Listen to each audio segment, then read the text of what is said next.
Lion meets Aslan. The door opened, but it wasn't just a door, it was a presence, one that felt both familiar and foreign.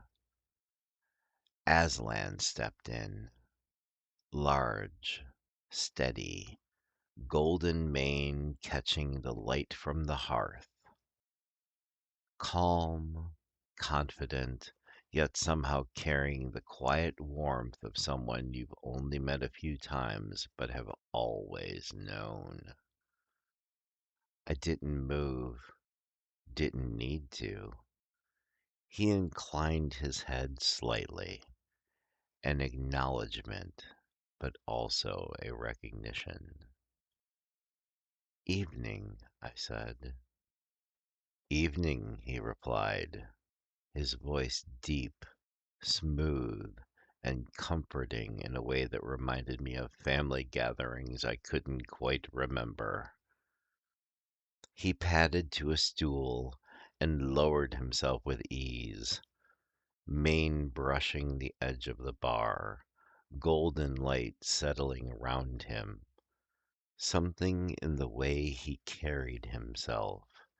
It was familiar, like a reflection of a distant relative I'd only glimpsed in stories.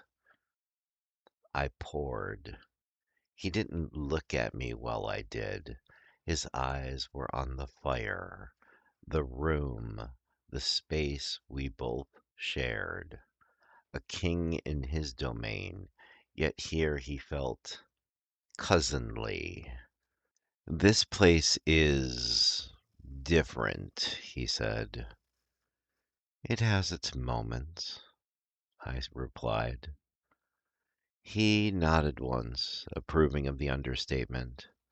I sensed a subtle recognition between us, not explained, but felt.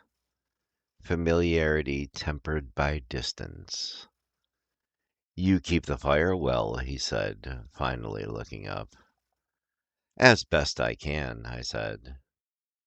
He drank slowly, every movement measured, yet easy, like someone who knows the family table without needing directions. You don't talk much, he observed. That's because I listen, I said.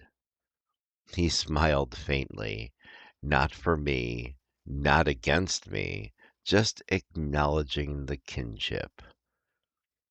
For a long moment we sat quietly. No words were needed. The air held the sense of shared history, distant but real.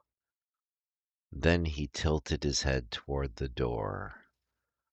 I sense stories, he said, in people, in walls, in mugs, even. Some leave marks, some don't, I replied. He didn't comment, but there was a quiet rumble in his chest, a sound almost like a laugh, almost like recognition. When Aslan stood, the room felt smaller, yet warmer, like the impression left by a family member who only visits occasionally. He placed the mug down carefully, nodded once at me, and padded toward the door. Thank you for the drink, he said. You're welcome, I replied. At the door he paused, mane brushing the frame, eyes calm, assessing, yet carrying a faint spark of familiarity.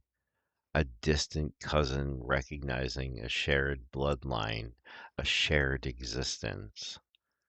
Then he left. The door closed softly behind him.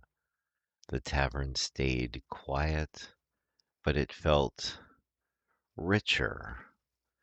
He had been here, and in leaving, He had left the subtle warmth of kinship behind.